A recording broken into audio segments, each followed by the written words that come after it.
Ошто үрөй учурган окуя катталды. Жөө өтмөктөн өтүп бараткан оронгон кызды уна 12 метрге ыргыта сүздү. Жанагы эле скутер менен жеңил унаанын катышуусунда жол кырсыгы катталды. Ушулар жана башка жаңылыктар түрмөгү видеонун астындагы үйдө караган бармакчаны албетте басып коюңуз. Ошондо гана сиздер Кыргызстанда жана башка өлкөлөрдө болуп жаткан акыркы жаңылыктардан кабардар болуп турасыздар.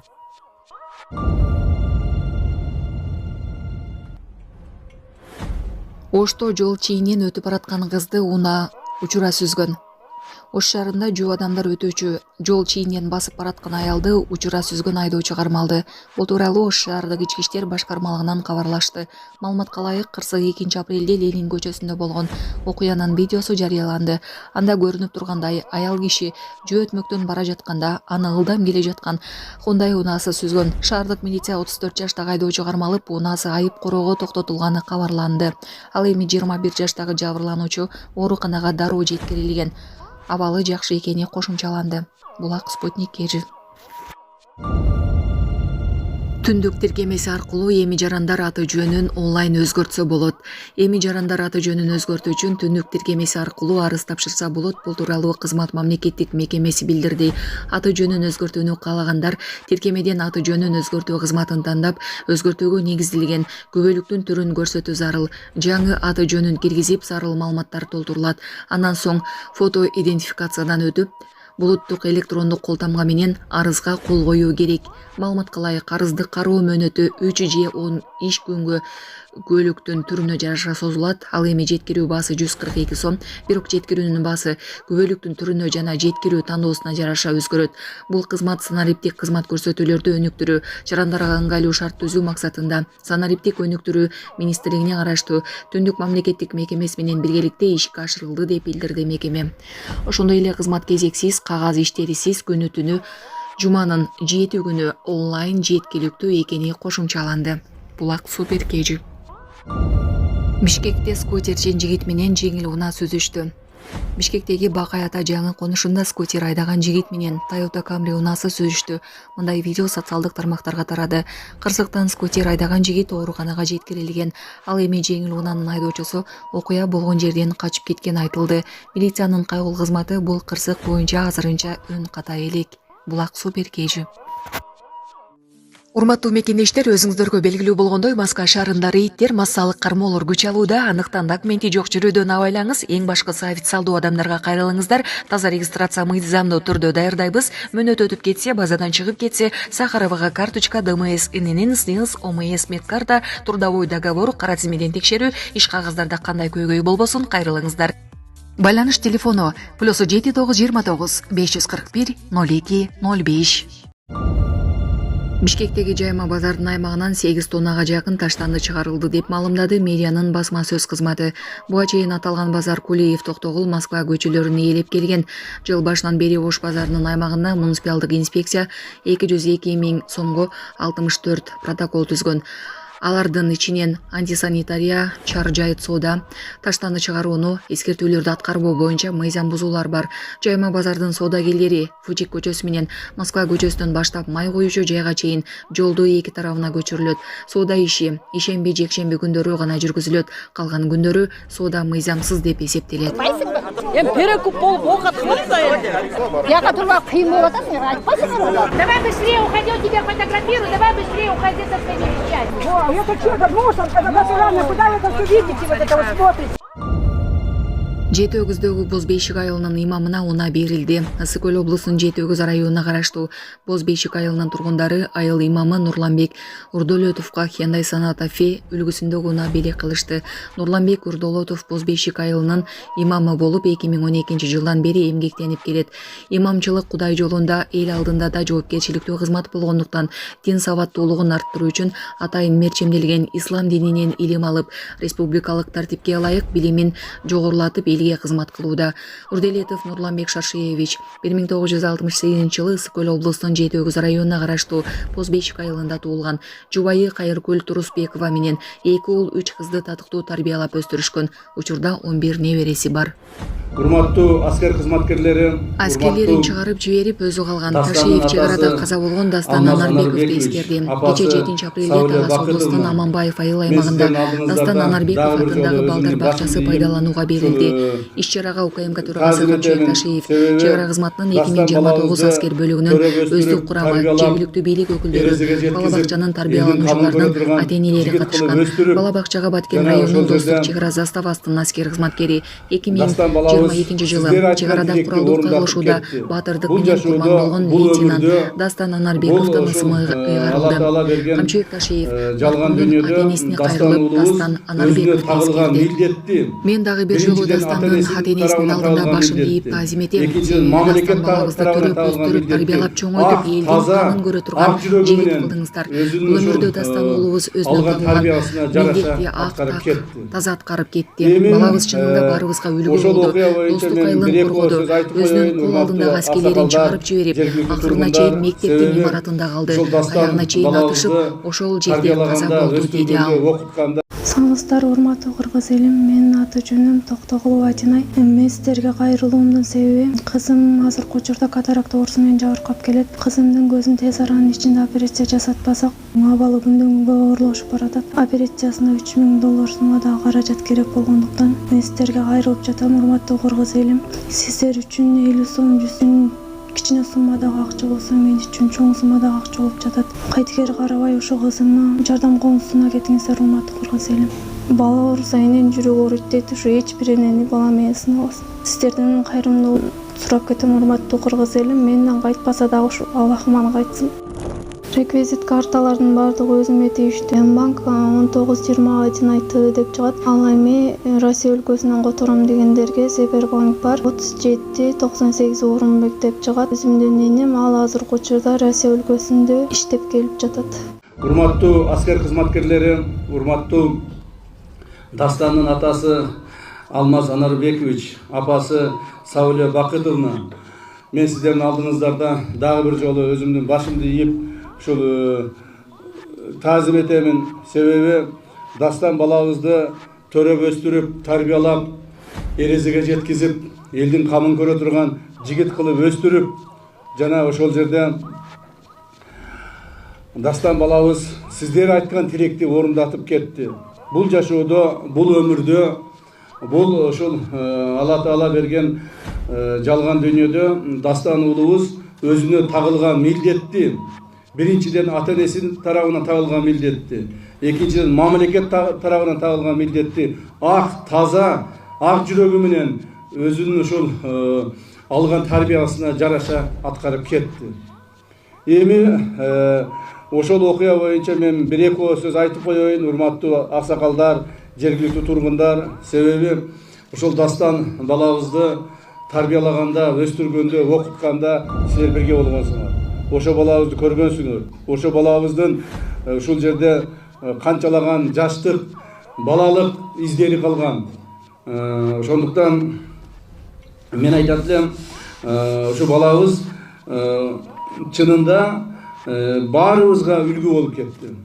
Баарыбызга үлгү болуп, өз өмүрүн арнап кетти. Ошол Достук айылын Баткен облусундагы, Баткен районундагы Достук айылын коргоодо, ошол жерде Дастан өзүнүн кол алдындагы солдаттарын чыгарып жиберип, өзү жалгыз ушул мектептин имаратында калып, акыр аягына чейин атышып, анан ошол жерде каза болду. То есть бул деген ал жерде эл деле калган эмес, адамдар деле калган эмес, баары чыгып кеткен болчу. Бирок жанакы антында айтылгандай, бир карыш жеримди элиме, бир карыш жеримди душманыма тебелетпеймин, бир карыш жеримди бирөөгө бербеймин деп антында айтылгандай, ар бир карыш жери үчүн күрөшүп жүрүп каза болду ошо жигитибиз. Биз ал баланын эрдигине бүгүнкү күнгө чейин таазим этебиз, мындан ары дагы таазим этебиз. Себеби ал биздин тарыхыбызда жазылып калган улуу жигиттерибиздин бири болду. Ошондой баланы өстүрүп, өндүргөн ушул айылдын тургундарына баарыңыздарга мен таазим этем, рахматымды айтамын. Айрыкча ушу Дастанын атасы Алмаз сизге, апасы Сауле сизге, себеби сиз дагы мына аскер кызматкери болуп, милицияда өмүр бою кызмат кылып, ушул пенсияга чыккан полковник наамыңыз бар. Аксакал жигит экенсиз, мына бизден инилерибиз экенсиз. Сауле болсо мугалим экен, дагы балдарыбыз тарбиялап атат. Ошондуктан мен эми чын айтканда ушул Баткендеги балдарыбызды, ошо каза болгон жигиттерибизди эстегенде ар дайым мындай өзүм мындай эме болуп калам да, көп мындай жакшы айта албай калам. Себеби дегенде ошол жерде баардыгын өзүм катышып жүрдүм булар менен чогуу. Ошол күндөрү менин 49 жоокерим каза болду. 49 жоокерим каза болду. 42си чегарачылар, 5-ü Ички иштер министрлигинен, 1-ü МЧСтен, 1-ü Миноборонодон. 49 балабыз каза болду. Мына ошолордун ар биринин элеси, ошолордун каза болгон убактагы көрсөткөн эрдиктери, ата-энелеринин, тууган уруктарынын, бир туугандарынын көз жашы бүгүнкү күнгө чейин менин жүрөгүмдө өйүп келет. Бирок ушунун баары мамлекетибиздин тынчтыгы, мамлекетибиздин келечеги, элибиздин, журтубуздун, мамлекетибиздин бүтүндүгү үчүн болгондугун эч кимибиз тана албайбыз. Жана Кудай сактасын, Кудай анын бетин ары кылсын. Эгер мындан ары дагы мамлекетибиздин башына оор күн түшсө, мамлекеттин бир карыш жерин бербеймин деп тосуп ала турган көкүрөгү менен, өзүнүн керек болсо өмүрүн аябай бере турган жигиттерибиз бизде арбын жана көп. Жана бүгүнкү күндө дагы ошо кызмат кылып аткан жигиттерибиз арасында ушул балдарыбыз көп экендигин айтып кетебиз. Ошондуктан биздин элибиз тынч жашайт, Кудай кааласа. Мамлекетибиз бүтүн болот. Ошол Дастандын жана Дастанга окшогон биздин баатырларыбыздын Баткенде көрсөткөн эрдигинин негизинде мына биз жакын арада эле Баткен облусундагы эң көйгөйлүү болуп келген, кыргыз мамлекети жаралгандан бери эң көйгөйлүү болуп келген чек ара маселесин бүтүрдүк. Бүтүргөндө дагы биз ийгиликтүү бүтүрдүк. Мамлекетибиз үчүн, элибиз, журтубуз үчүн, мамлекетибиздин келечеги үчүн эң ийгиликтүү бүтүрдүк деген ишеничтебиз. Себеби ошол Дастан коргогон достук айылын биз коңшуларга калтырып кеткенибиз менен биз башка жерден андан дагы 2 эсе көп жер алдык. Көп айтып атышат, эмне үчүн ошол жерде биздин балдарыбыз каза болду эле дейт. Балдарыбыз бир карыш жер үчүн каза болгон. Бирок биз ал бир карыш жер үчүн 2 карыш жер алдык. Кудай буйрса, мамлекетибиздин келечеги үчүн, мамлекетибизде мындан ары ушундай уруш талаштар, ызычуулар болбош үчүн биз ушул маселелерди чечтик. Урматтуу президентибиз Садыр Кожоевдин алдыбызга койгон негизги тапшырмалардын бири менин дагы ушул улуттук коопсуздук мамлекеттик комитетине келип иштеп аткандагы негизги тапшырмалардын бири чек ара маселесин биз чечтик. Бүгүнкү күндө мамлекетибиз толук бойдон, бүтүн бойдон толук чек арасы бар мамлекет. Ар бир метр жерибиз аныкталган мамлекетпиз.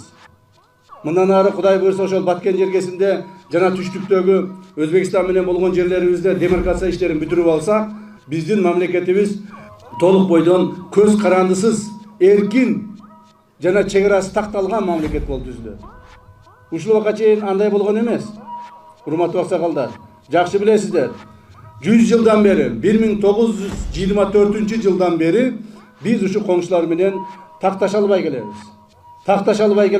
Ошонун негизинде канчалаган ызычуулар болду, канчалаган кагылышуулар болду, көптөгөн адамдардын өмүрү кыйылды. Мен дагы ал жерде азыр аскер кызматкерлери жөнүндө гана айттым. Ал жерде жөн жарандардын да өмүрү кыйылды. Жөн жарандардагы өмүрү кыйылып, жөн жарандардагы көптөгөн жай жашаган жарандар дагы көптөгөн оор кыйынчылык турмуштарга кабылды. Сиздер дагы мына чек арага жакын жерде жашайсыздар. Анча-мынча сиздер дагы сезип турасыздар андай маселелерди.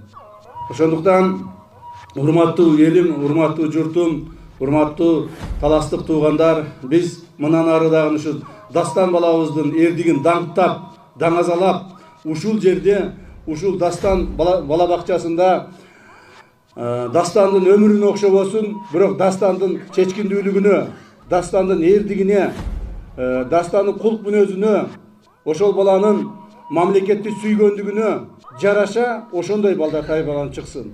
Ушундай үмүт кылайлы. Ушул жерде тарбияланган балдарыбыз ар бири билсин. Дастан деген бала бакчадан чыккандыгын, Дастан деген уулубуздун баатырдыгын. Мындан ары биз ушул маселенин чегара маселесинин чечилиши, мындан ары миңдеген Дастан балдарыбыз аман калсын. Миңдеген Дастан балдарыбыз согушка барбасын.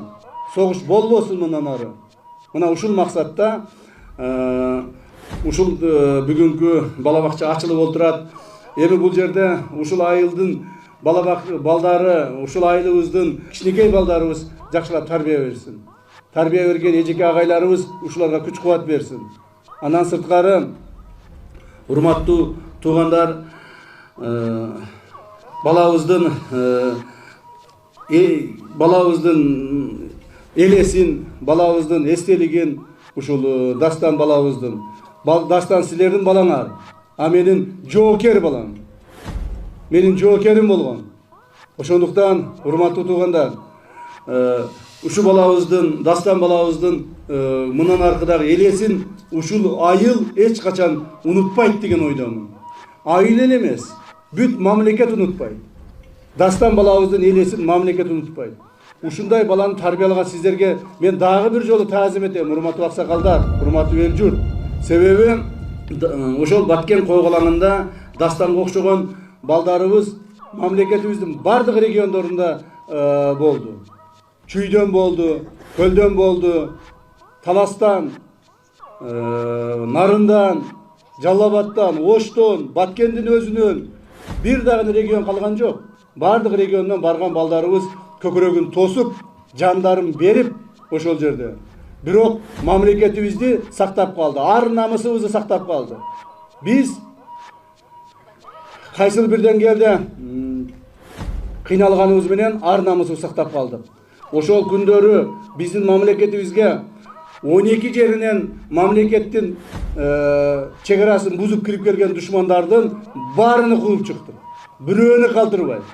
Бардыгынын аскердик техникаларын жана душмандарды таш талканын чыгарып, кууп чыгып, мамлекетибизди кайрадан өз ордуна калыбына келтирдик. Мына эми азыр чегарабызды бүтүрүп алдык. Ошого ким эрдик көрсөттү? Ким ошону жасады? Ушул Дастандар жасады ошону. Дастанга окшогон жигиттерибиз, эр жигиттерибиз жасады. Мен башында айтып кеттим, дагы бир жолу айтып коеюн. Урматтуу, бул жерде аскер кызматкерлери турасыздар. Вагон тагынып турасыздар ар бириңиздер. Элге, журга, мамлекетке кызмат кылам деген жигиттер турасыздар. Ошол Дастан жана Дастанга окшогон биздин баатыр балдарыбыз өздөрүнүн мамлекет алдында, эл алдында берген анттарын так толук аткарып кетишти. Элибизди, жерибиздин бир карыш жерини душманга тебелетпейбиз деди, бир карыш жер үчүн жанын бергенге чейин барышты. Ошондуктан мен дагы бир жолу ушул Алмаз Анарбекович сизге, Сауле Бакытовна сизге, биздин бардык аскер кызматкерлеринин атынан, анын арасында ушу биздин чегара кызматкерлеринин атынан силерге таазим этебиз, рахматыбызды айтабыз. Аман болуңуздар. Рахмат сиздерге. Бир аз белегибиз бар эле, ошо белегибизди Дастандын ата-энесине тапшырып койсок, а?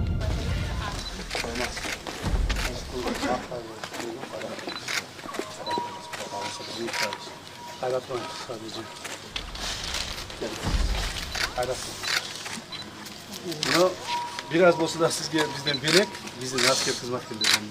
Мейли? Анан кийин эме атабыз. Бул сизге бир аз болсо дагы бизден колдонобуз.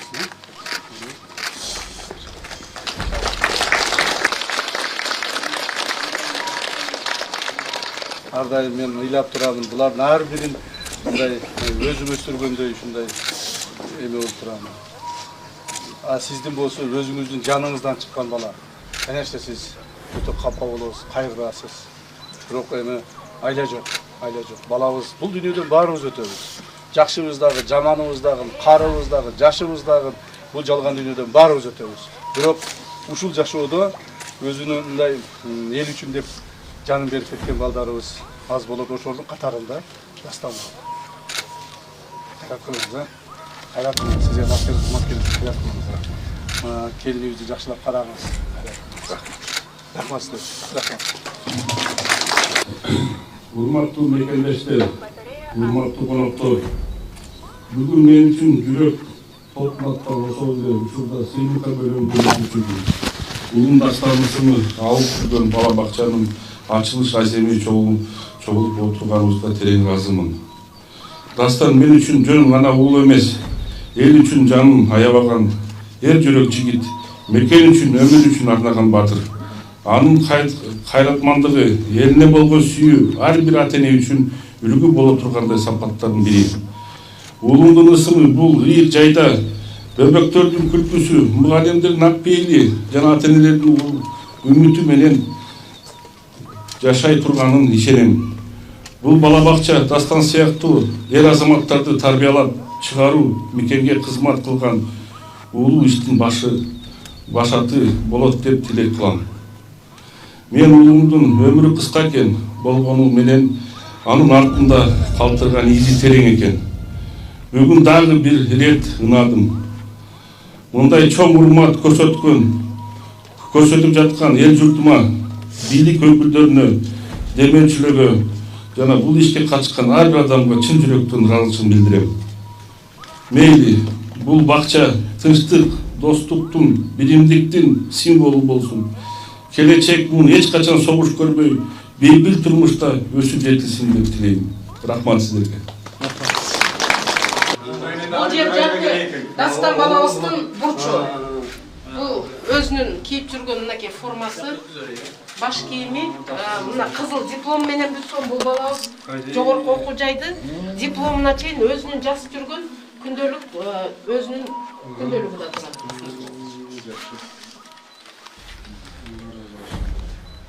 Өзüm Antep'te çay içip alan özüne teşekkür ederim.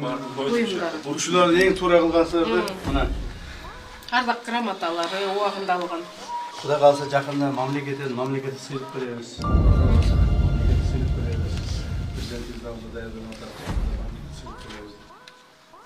Балдардагы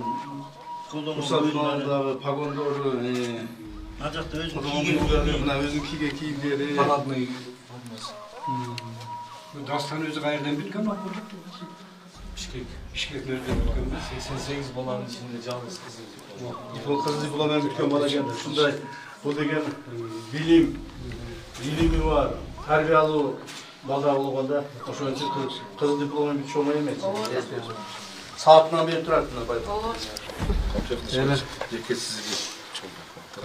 Рахмат, тынч болуңуздар, десолт болуңуздар. Siz көп кыжаат болбоңуз. Сизди көргөн сайын мен да көзүмөн жаш агып кетти. Көп кыжаат болбоңуз эми. Алла тааланын буйруганы. Но бирок бала өзүнүн эмгегин төөлүккө калтырып кетти. Бул нерсени биз өмүр өткүчү айтабыз, кийинки муундарга калтырабыз. Жана мындан эч качан биз чарчабайбыз. Рахмат сиздерге. Алла разы болсун.